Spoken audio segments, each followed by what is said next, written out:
Facebook Live confirmed.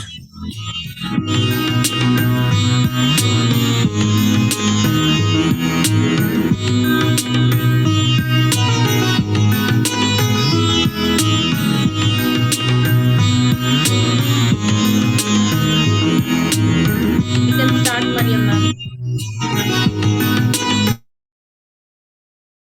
Namaste and a very good evening, ladies and gentlemen. It gives me great pleasure in extending a warm welcome to Ms. Sindhura Indukuri and Ms. Aishwarya Kurra, our Managing Directors of the Shri Ram Hyderabad Schools. Dr. Jyoti Reddy, Director of Education, the Shri Ram Hyderabad Schools, and the Founder Principal of the Shri Ram Universal School. Ms. Nisha Chandar, Vice President Operations, the Shri Ram Hyderabad Schools. Ms. Sunita Gujula, Deputy Head of the Shri Ram Academy. Members from the Shri Educare Limited, educators from India and abroad who have joined us through Zoom and Facebook. And last but not the least, staff and parents from the Shri Ram Universal School and the Shri Ram Academy family. A warm welcome to all of you once again. At the Shri Ram Academy, we strongly believe that growth and nurturance occur when there is an amalgamation of robust pedagogical approach. We consider that this comprehensive learning approach will propel our young children as empowered learners and make a difference in self and others. This is the first webinar from our series of webinars planned for well-wishers and parent community for sharing deeper insights about our philosophy and pedagogy at the Shri Ram Academy. We appreciate you being here, making this evening not only wonderful, but also an evening full of learning.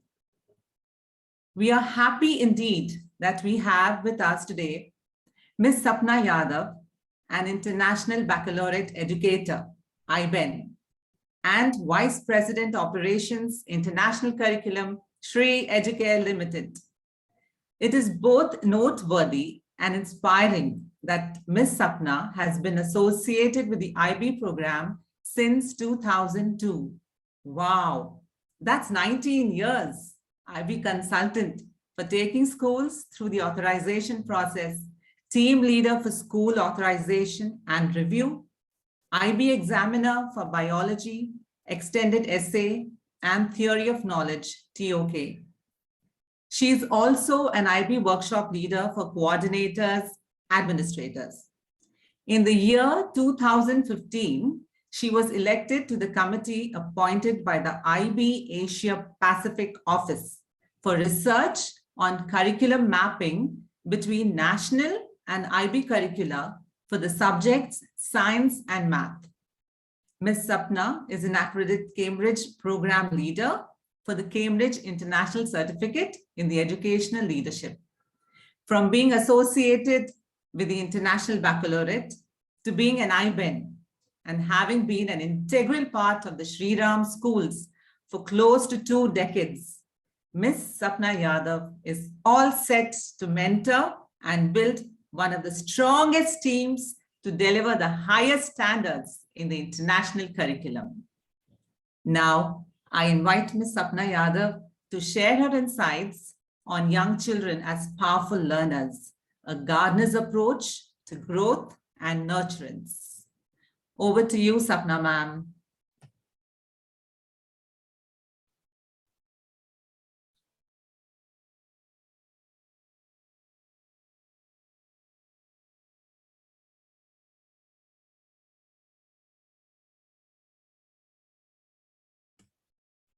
Ma'am, you are on mute, I guess.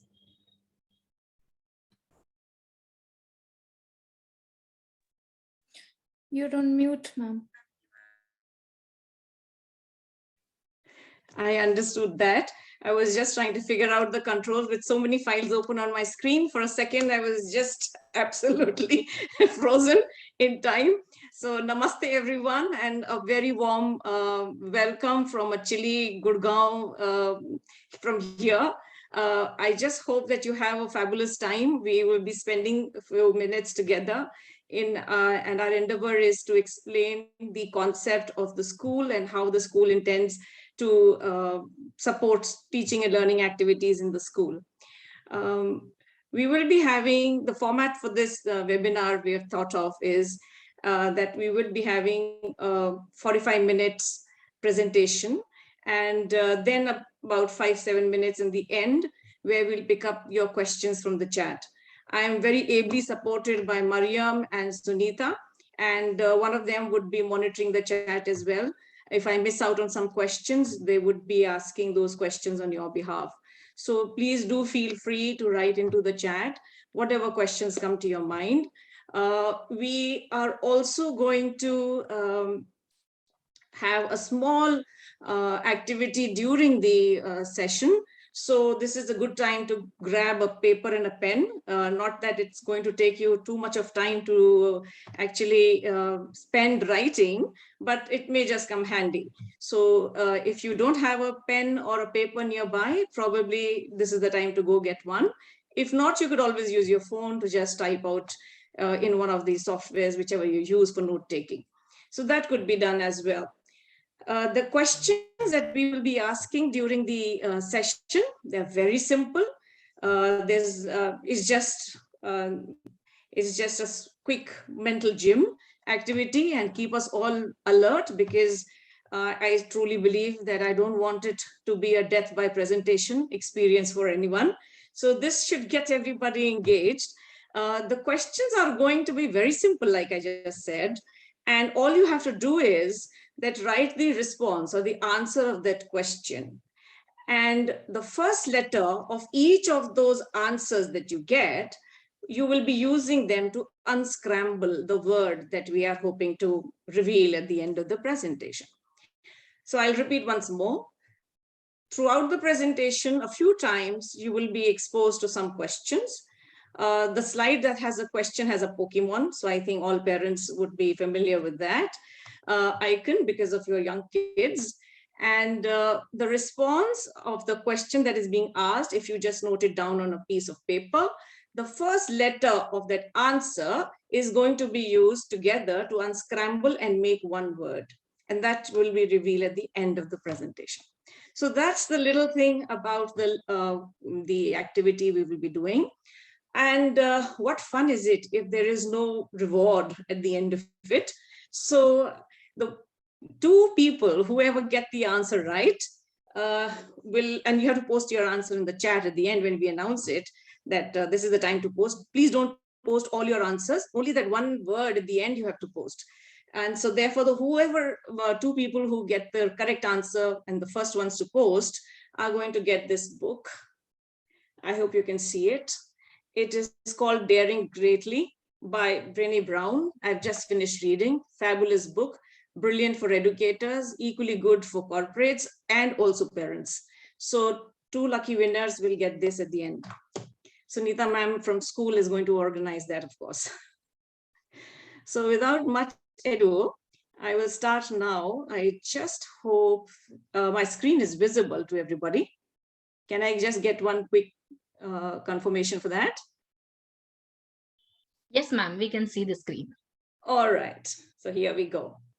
So as you see, the title of today's webinar is Young Children as Powerful Learners. And we truly believe in this particular phrase, that they are powerful in their own learning.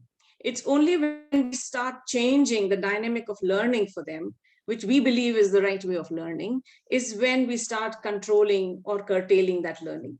So the main essence of the school is on how do we develop children as powerful learners.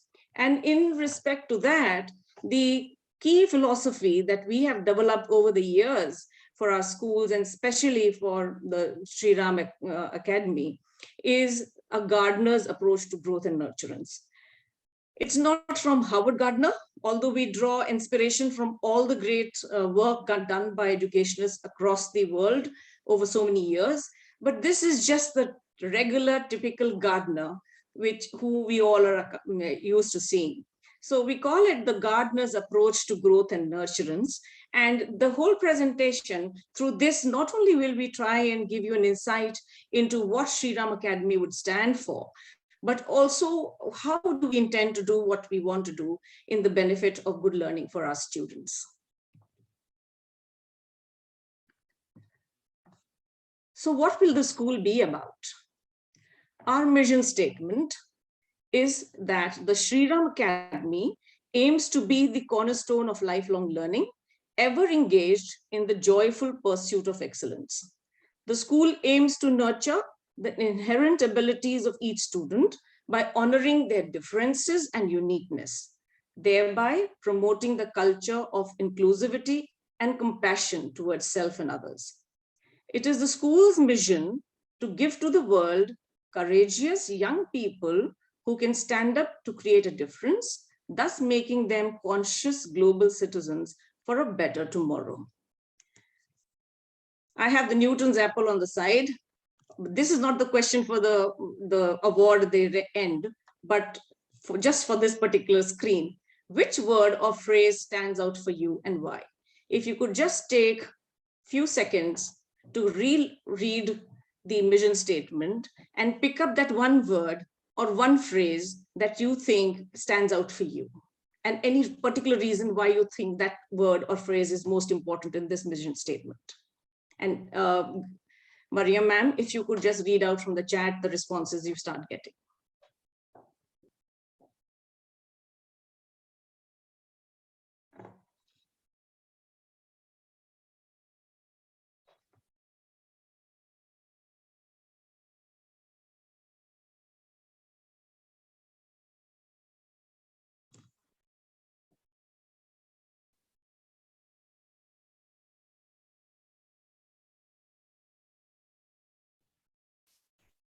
Ma'am, pursuit of excellence.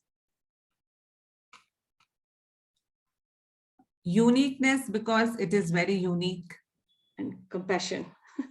Honoring the differences and uniqueness. Compassion, joyful pursuit of the world. Of excellence, courageous young people who would make a difference in the world. Close to nature. Fabulous. Thank you. Thank you for those responses. And Conscious citizens, yeah, thank you. So here we have just identified few of the very key words or phrases that some of you would have already picked up. And one of those words here for us is, of course, joyful pursuit of excellence. It also happens to be one of our core values. And we'll come to that core value in a little bit. But let's start with the game. The first one, the most easy question is, tug of war cannot be played without a dash. Just as a hint, one single letter also of the four-letter word has been given. Tug of war cannot be played without a dash. So write down your answer and circle the first letter, because that is the one you are going to use for unscrambling. Our core values, like I just mentioned, one of them is joyful pursuit of excellence. And all of these core values that we have, integrity, pride in one's heritage, courage, joyful pursuit of excellence, and sensitivity, are very well thought out. And there's been a lot of deliberation into what we would like to put down as our core values. TSUS and TSRA share a number of core values, actually all 4 of these out of 5 core values. The one additional core value that we have put also for TSRA is courage. And we truly believe that the courage to dream differently and to stand by that dream is with conviction, and to do all it takes to transmute into reality is something that we want all our children to embrace. So therefore, we've added this core value here.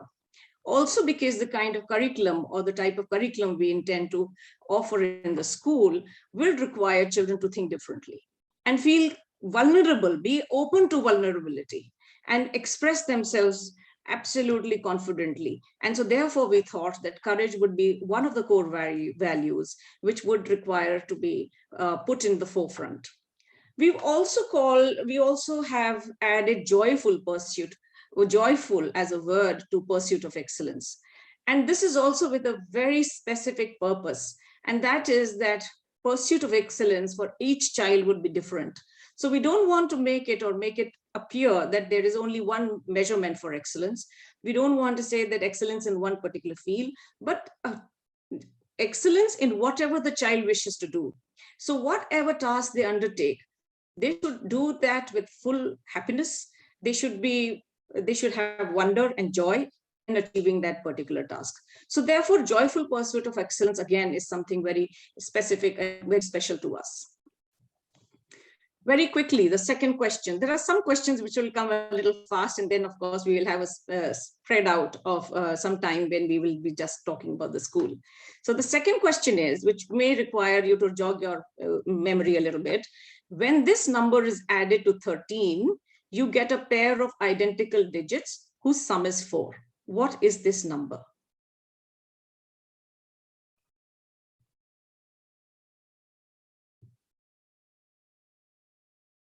Okay. So before we get into the academic aspects of the school and how we intend to start with the teaching learning process, one of our very core philosophy for the school is the developing of the social emotional learning competencies in students. We truly believe that SEL competencies, these 5 SEL competencies, are critical for students to have a very balanced approach to learning. We do understand that cognitive development is important, but at the same time, if students are not developing their social and emotional competencies, that achievement-oriented development towards cognitive development does not really give the joy to the student and develop the student into a balanced individual. So therefore, the school, in all its curriculum, we have embedded the social emotional competency. And under these 5 competencies, there are a number of skills that we develop over the period of time as the students remain in school and till the time they graduate. And this helps them to get ready for the world beyond school and not just in the school itself. So 2 of our competencies that we focus upon very early on itself is self-awareness and self-management, because we believe that first the student or a child or an individual must understand themselves, develop these 2 competencies, and that requires the development of a number of skills. And then the social awareness and responsible decision making. These 2 competencies are how children react with or behave themselves, behave in a community. So the developing of these 2 competencies again becomes paramount important. The last competency is, of course, relationship skill. And again, there are a number of relationship competency under which we build a number of skills for students to become better learners in a collaborative environment. The focus, of course, here is not just on acquisition, but more importantly, on application of these competencies. And I'll take a little small example over here where I'll explain how and why we think that application, if not there, and simple acquisition does not really yield much result.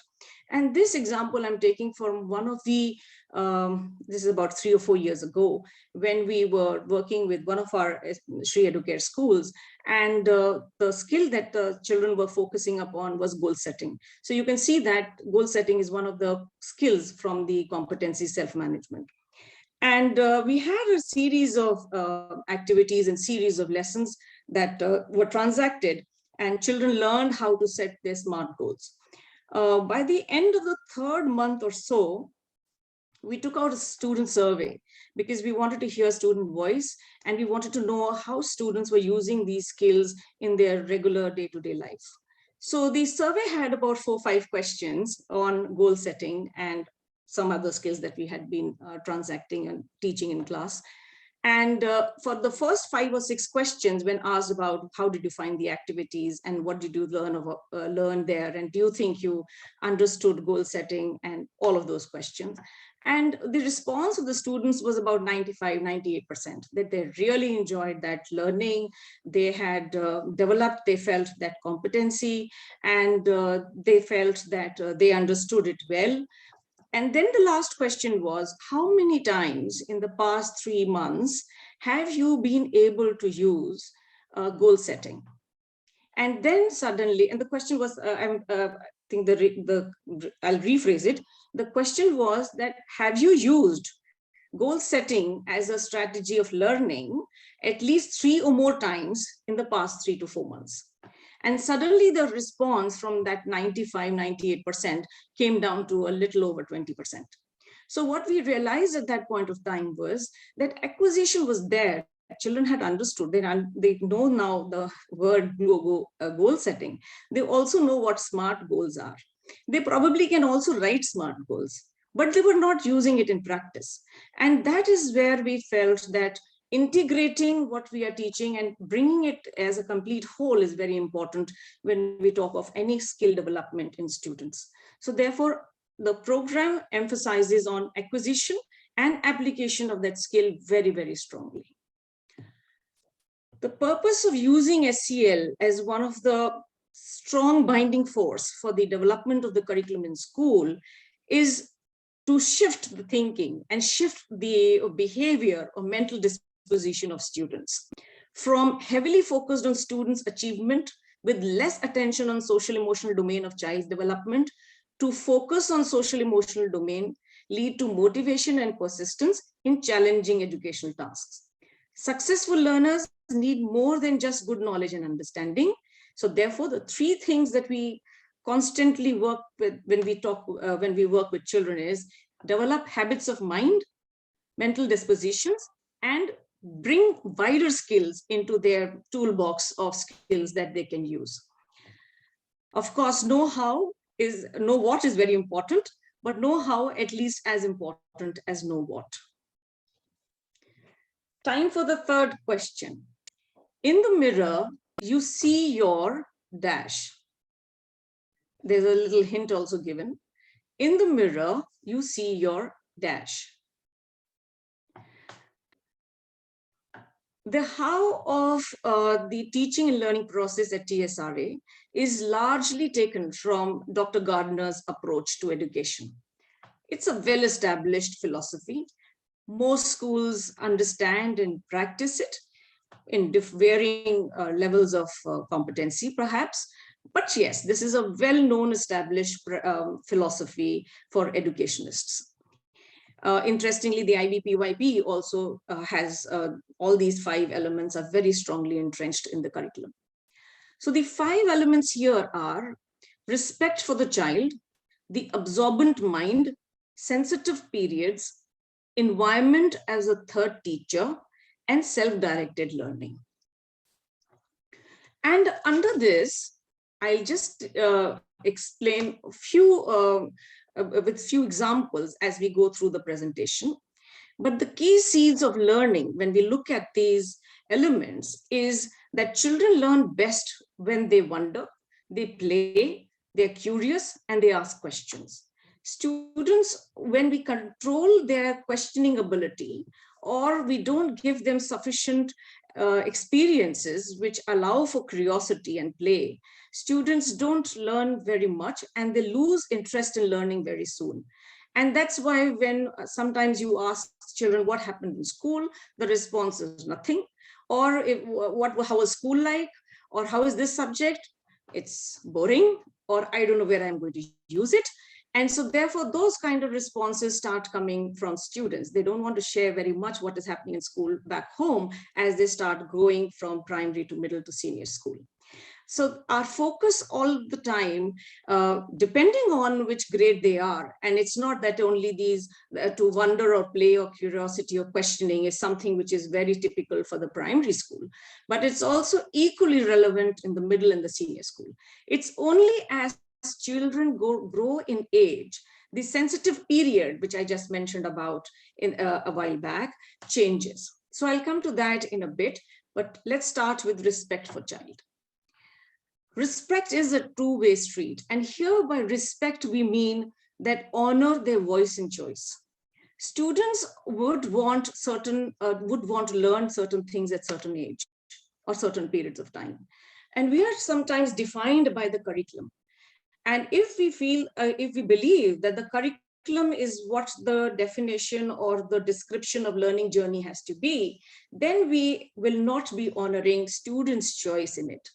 And for us, it's important that we hear what children want to do, what students want to do, and what they want to learn, and then create an environment around that for learning, so that the curiosity remains alive, they remain curious, and they continue to ask questions, because you learn best when you ask more questions.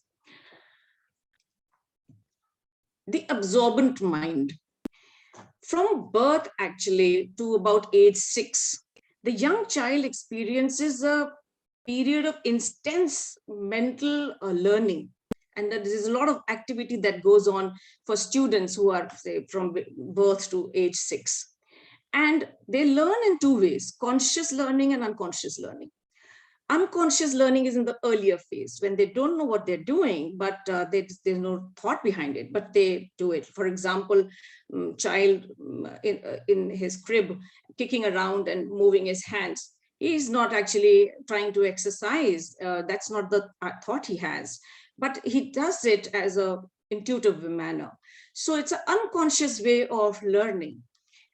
You will see younger kids focus on something for a long period of time because they started to develop their observation skill. But from very soon, from unconscious learning, they come to conscious learning. And that's how children pick up language, especially the mother tongue, because they start consciously understanding and hearing and listening to what is being said to them. They learn from their environment. And the home and the school environment, therefore, is very critical when students are at that particular age. As children grow in age, of course, the absorbent mind will change for students in middle school and senior school. So here we say that the absorbent mind allows for free exploration and learning in uninterrupted blocks of time.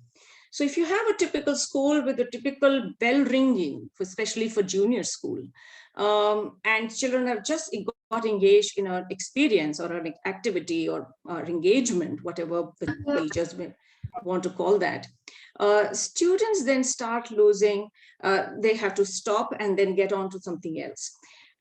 In our school, we are looking at opportunities where the learning is not defined, especially for junior school, not defined by break times or by the bell ring. If children look like more engaged and involved in a certain activity, then the extended time should be allowed to them and is given to them so that they can pursue that curiosity and that learning a little bit more deeply. And at this stage also, children start developing the independence disposition to learning. So slowly, as they move into middle school, one directed learning or learning directed from one, from top-down approach doesn't work very well for children, because they're not able to then relate to the learning that is happening. And that's when they start finding some subjects interesting and some subjects not so interesting. Sensitive periods, when they are ready to learn. It's developmental nature. That means that for every child, sensitive periods, especially in junior school, is different for children of different age groups. It's not necessary that all children will achieve the same milestones at the same time. So therefore, it's a very important concept for us, because our assessments have to be therefore managed and planned in a way where every child is assessed when they're ready to be assessed. So it can't be something like, okay, now we have an end of semester, end of term or midterm or whatever, and everybody gets assessed in the same way, and a report card is generated.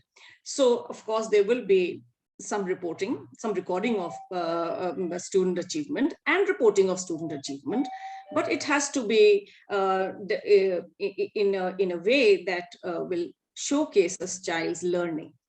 It has to be contextual. That means that it has to be in the context of the student. So it's not like this is the curriculum and that needs to be transacted. Teachers have the flexibility in the international program to create their own curriculum, given the framework. So a framework is a broadly defined structure for the curriculum, where very clear learning objectives are given. So every child by the end of certain time should have achieved those objectives. But how those objectives will be dealt with in the classroom setting, how that curriculum will be designed is very much contextual and specific for students. So in the example that follows a little ahead in the presentation, I'll be sharing one small example, rather two actually, one a little in a little more depth and the other one in a short manner, how context is important for learning to take place. Spiral, because learning from one, what they learn today, it will lead to new learning in the later part. So in sensitive periods, children learn, of course, different types of skills at specific points in their development. Say, for example, students who are in the age group of 6 to 12, they have started to grow out of their absorbent mind. They start asking for reasons why this is happening, why that is happening. And this is the age group which, as parents, you would have experienced that the why is too many times. So every day they can have so many questions. And this is how they have developed, because they're moving out of their absorbent mind where they were just absorbing everything from the environment. And now they are trying to understand what is this and how does this work and how does this not work. They're also driven to understand the world around them. They want to know how this is happening, why some things work in a certain manner, why some things don't work in a certain manner. They start also learning factual information. So this is also the time when there is a shift from the transdisciplinary approach that we use to a little more disciplinary approach, and where there's certain concepts are being explained much more specifically to students. So factual learning takes place here, and they start understanding the value system. For this, at this age, therefore, it is very critical that they here where the SEL competencies come into play, that students start understanding and developing habits of mind, and also how they have to engage in social context. As they grow in and go into senior classes, what interests them now at this point of time is, how can I use this learning? Where can I apply it? Can I see the necessity of learning this concept in mathematics? Where do I think I can use this? And when they don't find those connections, they again start losing interest, or they don't see the value in what they're learning. So therefore, these periods for us are very critical, and these periods for every age profile is very different in nature. Environment, of course, as the third teacher. So therefore, the classroom preparation, how the classes are prepared in an early years to a junior school to middle to senior changes. The teacher needs to keep the environment stimulating for students. How she wants to set up her classroom, her resources, how would she change her material, how would she keep it fresh, depends on the engagement and experiences being planned by the teacher. So obviously it can't be something where you are going by chapter, but it has to be something which is more wholesome and something which will have a longer duration of time. So therefore, inquiry is one of the very key ways of learning that we employ in schools. And when we use inquiry, you can have small and long-term inquiry, you can have individual inquiry or a group inquiry, but most inquiry sessions for junior school, we plan it over, say, about 4 to 6 weeks time. Self-directed learning, if everything goes right, of course, the students get the ability to choose what they learn. And so therefore, they lead their own learning. Teachers are the guide on the side, but it is no mean task. It's not that they have left control completely. It's just that they are not in the forefront of that teaching learning activity. So what do teachers do in this case? Teachers, therefore, the skill development of teachers is exceedingly important. And that is our key focus for Shri Ram Academy and actually all our SEL schools, that the teacher should be a good curator of material, of information, of resources. She needs to design the learning experience in a way that is not just unidirectional or is just not linear in approach, but is dependent on previous learning and integrates other subjects together. So there is a lot of collaborative planning that has to go in if an inquiry learning has to be successful. And most importantly, and most specifically for junior school, active observer. Now that is one competency and skill that teachers need to develop, especially in junior school. And that's where our main focus always is. How do you pick up learning instances for children? When is a good time to record observation? You can't really you may have a plan, of course, that yes, I'm doing this engagement and I wish to observe learning of students, and these are going to be my parameters, and this is what I'm hoping to learn. But you do see something different, and you see a child showcasing learning in a different manner, or a child showing learning which he did not show that level of understanding previously. That needs to be documented and put down as a recorded evidence of learning. So a keen observer, if a teacher is a keen observer, she can create, and she is able to create the curriculum in a way that that continues to promote personalized learning for students. So therefore, learning the constructivist way. And here we've used the symbol of a cairn, and it is a practice of patience and a physical effort of creating balance. And that's what the teachers at TSRA are being trained for. So for us, if I just read the acronym, C is constructed, A is active learning, I is inquiry-based, R is reflective, and N finding new meaning. I'll stop here for a few seconds, and Mariam ma'am, if there are any questions that you, or Sunita ma'am, any questions that you think I need to pick up here?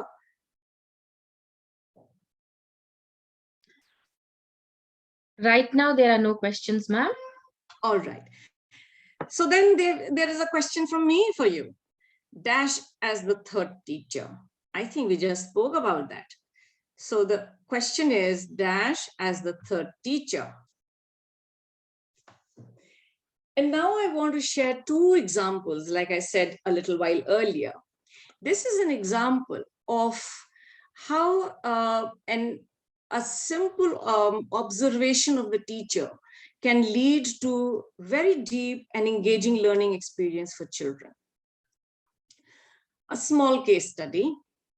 On a regular day in school, the teacher of grade 1 notices a group of students playing with soil as they pick it up and dust it off their hand during their recess. They appear curious and seem to enjoy the texture of soil as they collect it from the ground. Soon they started creating the imaginary objects and asking questions about how they could create different objects from that soil. They began to invent their own vocabulary to communicate with one another. This led to the students then formulating their questions. From where did the leaves come into the soil? Another kid asks, what is this? Why is this soil sticky? I went to the beach in the summer and the soil there was white and smooth. Another student says, my soil has some shiny stones. Did you find any in your soil? Now, an observant teacher sees this interaction and this joy and this fun the kids are having, and the curiosity with which they're observing that soil. And then she thinks she's very clear about her learning objectives, because that's given to all teachers by the board. So what does she do now? She looks at this as a great opportunity to bring it into an inquiry lesson in her classroom. So what she does is she starts an inquiry lesson around this, and then adds so many experiences to this, and then sees how children progress through the inquiry. But very quickly, if I can ask you, and please write in the chat box, and this is not the question for the prize at the end. This is not for that. This is just for engagement here. Please write in the chat box, what do you see? What do you think? What do you wonder after having read this little story about what is happening in a school? And just as a ready reckoner for you, on the right side is listed the 5 elements: respect for the child, the absorbent mind, sensitive periods, environment as a third teacher, self-directed learning. What do you see happening here?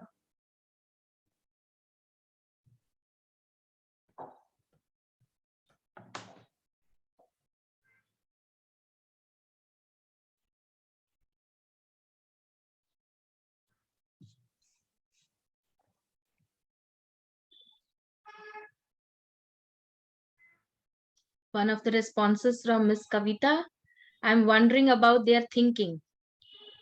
Yes. Thank you.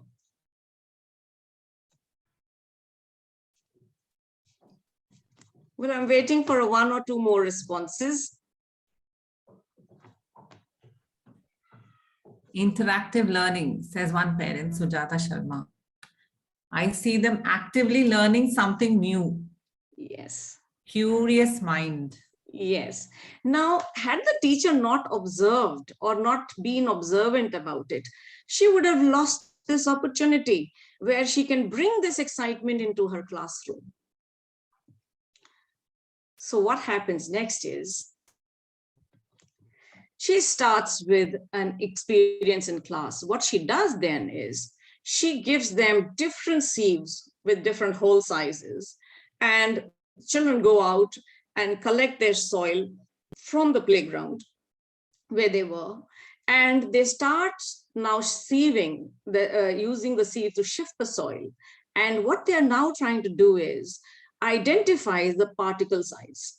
So they start looking at the soil that they have with them, and they realize that very soon they have about 4 or 5 molds or mountains of soil which have different sized granules. Now for them, that is a curious experience because they realize one thing, that soil can have different texture, they are having different sizes. As she continues to engage children in this activity, some students now want to see and measure the size of soil particle. So the soil grain, how do they measure? So they start thinking. The teacher is there to provide them with material and instigate that thinking. But the thinking has to come from children. And then she asks them, okay, should I give you some apparatus to see whether you what size the soil particle possibly is, and would you like to see it in a more magnified manner?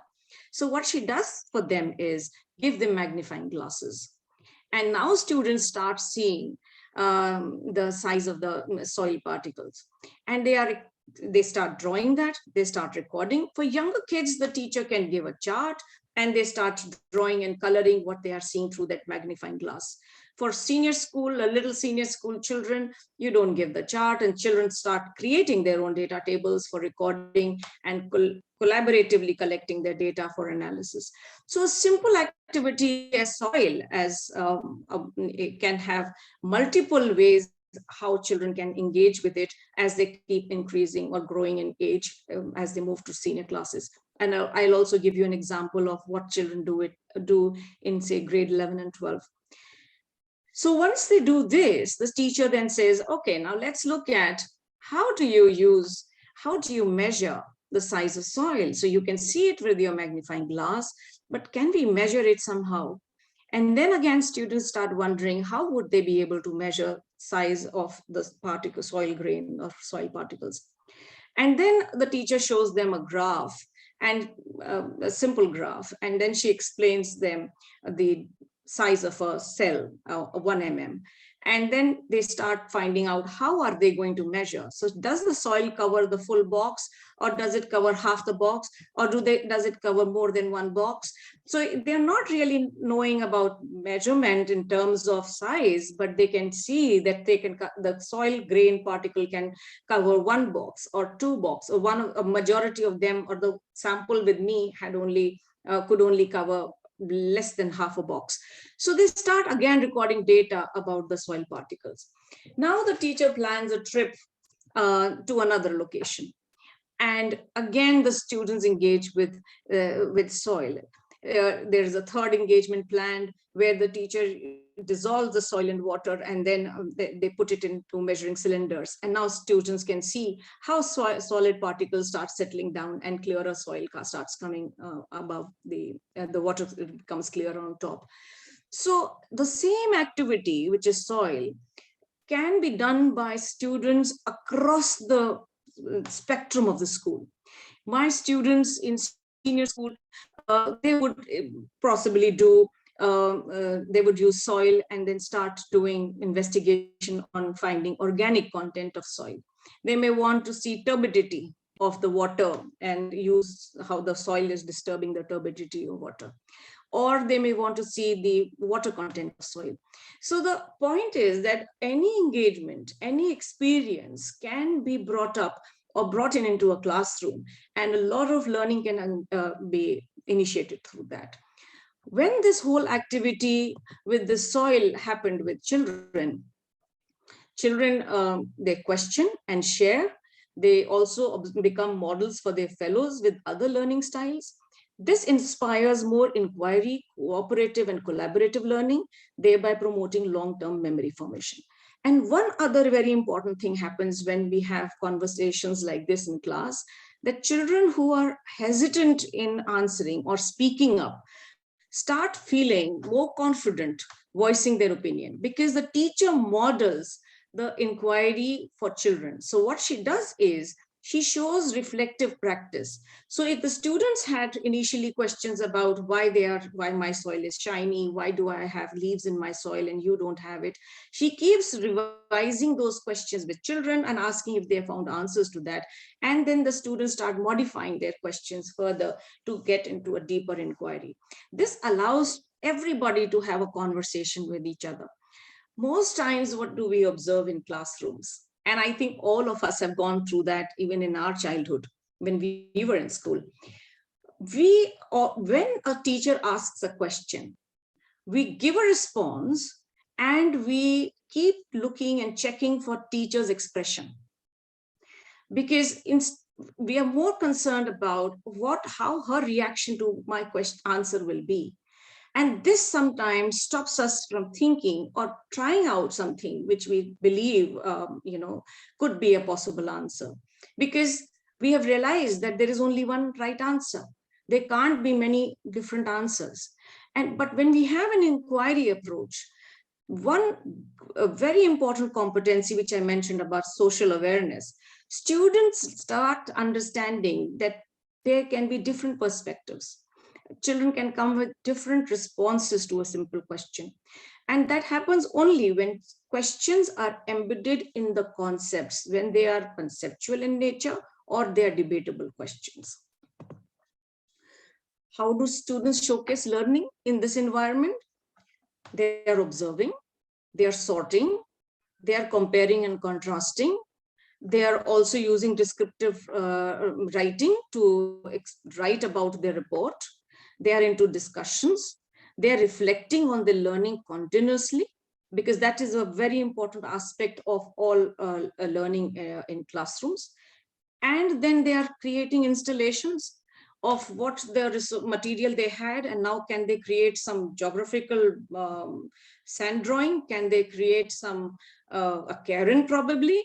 So how the children with different abilities are able to showcase their learning through different ways, and not just one specific way decided by the teacher that this is how you will be tested.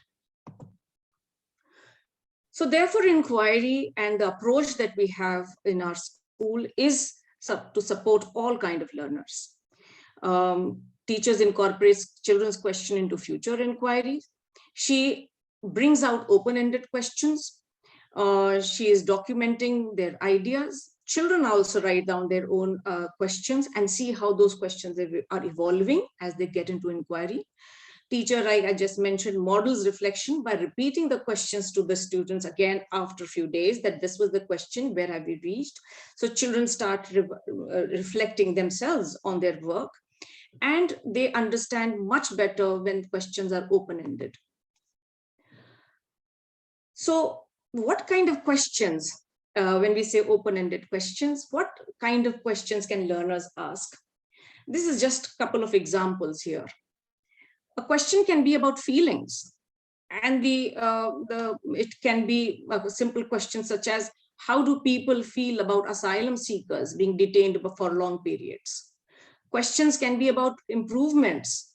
Can we reduce traffic congestion in our roads?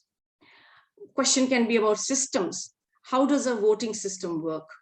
So questions, when they're open-ended, allow for deeper learning, deeper inquiry, and better conversations. So therefore, from sharply weighed towards cognitive domain of growth to reinforcing skills in all three domains: physical, emotional, and cognitive. So it's not just cognitive, but very important that we also reinforce skills in physical and emotional domains. And so therefore, what we say in school is, it's the head, the heart, and the hand, that all three have to be used for learning. And it's not just the head that children should be focusing on, just the cognitive domain. Asking questions, like I've said, I won't go over it again, is the most crucial part of learning and growing, because inquiry is intrinsic. It's the way we learn from years. It's not a new concept. It's not now. Child learns gets into an inquiry approach right from very early in their life. So why do we stop that somewhere? That's the thing we need to keep in mind, that we should continue to nourish children and encourage them to be inquirers. I think one of the last ones now. We won't bother you with very many more questions. India became dash on 15th August 1947. I think the easiest one on the lot. India became dash on 15th August 1947. Another real life example. And this is, I'm mentioning, this example is from, say, somewhere around, if I get the year right, this is around 2006 or so. This was grade 5 students eager to start their middle school. They have celebrated their graduation and have attended their first orientation to middle school with their parents.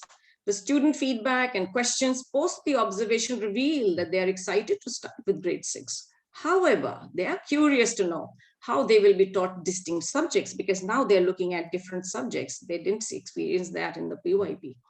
Parents wonder how the transition will be managed by the school from a transdisciplinary approach to an interdisciplinary approach, because these are big words that we, as educationists, it comes easily to us, but when we use it with parents, it can be sometimes a little bit confusing. So now they're wondering, how is this going to happen? So what we did here was that we, as a part of their orientation to the middle school, we started an interesting project for them. And the project was only titled ANTS, A-N-T-S, ANTS, that's it. And we split them into groups. We allowed them to choose their groups. We gave them that flexibility. They set their own essential agreements for the group. They decided how they are going to record each other's progress. They started thinking about how they would be feedbacking to each other. They also started putting their roles and responsibilities in their group, and how the review of the work of the group will be done. So all of this preparation took us, say, about 4 hours in the beginning, 3 to 4 hours. And then the students had formulated their individual research questions. Each group had its own question. So very soon they started understanding, okay, so the title of the project is ANTS. So everybody brainstormed in their groups and they decided what interested them about ants, what would they want to find out about them, and they came out with their research questions. This is a time when the teachers sit down and formally revise and refine the questions so that it is a manageable inquiry and something which students can take forward and complete in the stipulated time of about 5 weeks that was given for this inquiry. So now when the students started work, they realized very soon that they hadn't understood the behavior of ants. And that was the first learning for some of the groups, because when they went out hunting for ants, they couldn't find any. So they realized that it's not that every time and everywhere you will find ants. So what is their natural habitat? when do they forage for food? And from there, they started investigating and researching, first to understand the ant, its morphology. And then they started refining their questions, because they felt that the question they had initially thought probably will not lead to to some interesting findings. Later, as they started progressing, one of the groups came up and said, we are having a big problem. How do we contain ants? And the only safety measure that was given to students was that no ant should be harmed. You don't kill ants, you don't harm them. And they will be released in their natural habitat the moment you finish your investigation. So one group came up to me and asked, how do we control these ants? Because they seem to be just moving everywhere. And we are unable to take any readings because we can't control them in any location or in any space. So so my suggestion was, why don't you try and reduce the space size for them, and then think a little bit more, how would you want to control that? And you won't imagine, you can't believe, I mean, it was amazing for me. After 1.5 days or 2 days, the group comes back to me and say, we figured this out. So what did they do is, the center circle in the screen you can see. So they had taken a container and they had put the ants there. They'd set up the environment, what they wanted to investigate with the ants. And they lined the rim of the container with Vaseline. And they said, this is not disturbing them. We are not killing them. They are not going to be poisoned by it. Only thing is, they're not going to now spill out of the container. So if we can leave them in one place and we can observe them over a period of time, because we will not have ants moving and new ants coming in and we don't know what we are observing. So that was very smart of them. This is something they came up on their own. And then the whole investigation began on their particular research question. So given the flexibility to students, they can come up with novel questions, and they show such excitement for the learning that they have, that it remains with them for the longest duration. So that is what enduring learning should be about. And so therefore, positioning students as creators is exceedingly important and something very close to our heart. Question again, these shapes belong to the family of, and the hint is Q. The answer starts with the letter Q. These shapes belong to the family of, the answer starts with Q.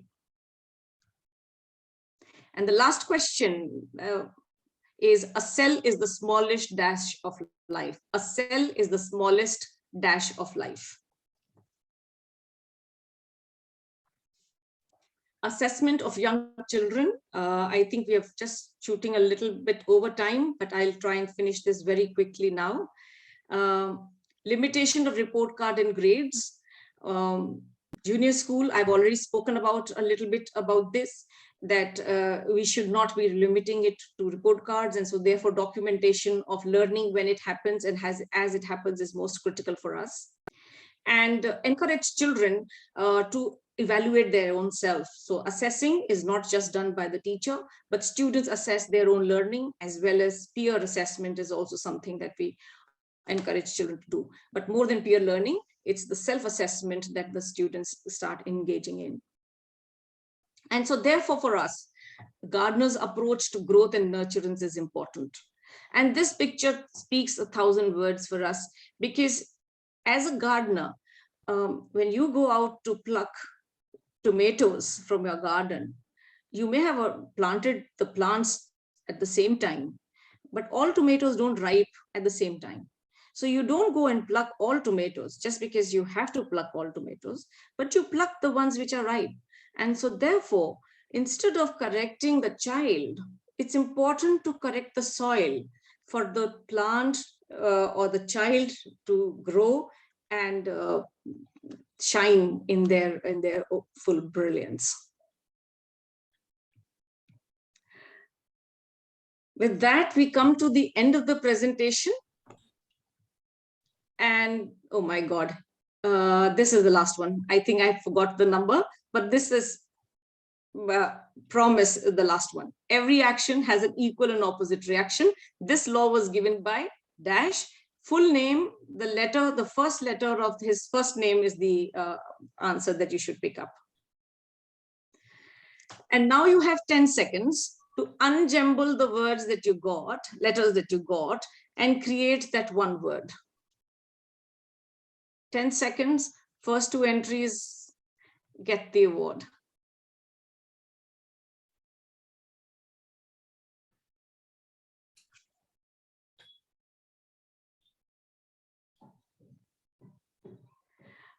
Isaac Newton was right. You have to pick up I from that and then unjumble that word. So just to make it a little more easy, and because we are running a little bit, absolutely, I think somebody is getting there. Somebody, I think, is getting there. So the word is inquirer, and congratulations to whoever could get that. And I hope you remember the word inquirer, because that is what we want our young kids to be.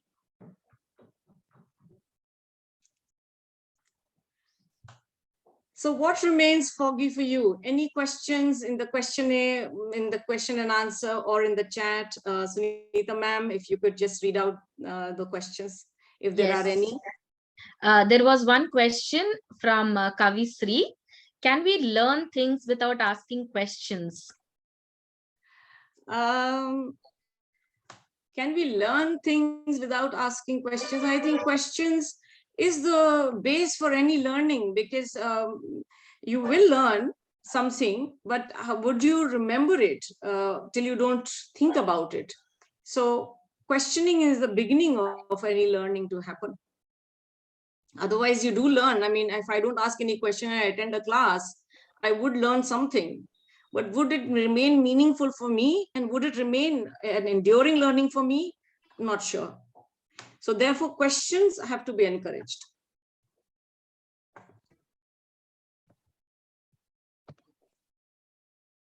Any other question, if anybody has? Just one quick announcement to parents. We will be opening office hours for parents in case you wish to have a one-on-one conversation with Jyoti ma'am, Sunita ma'am, and with me.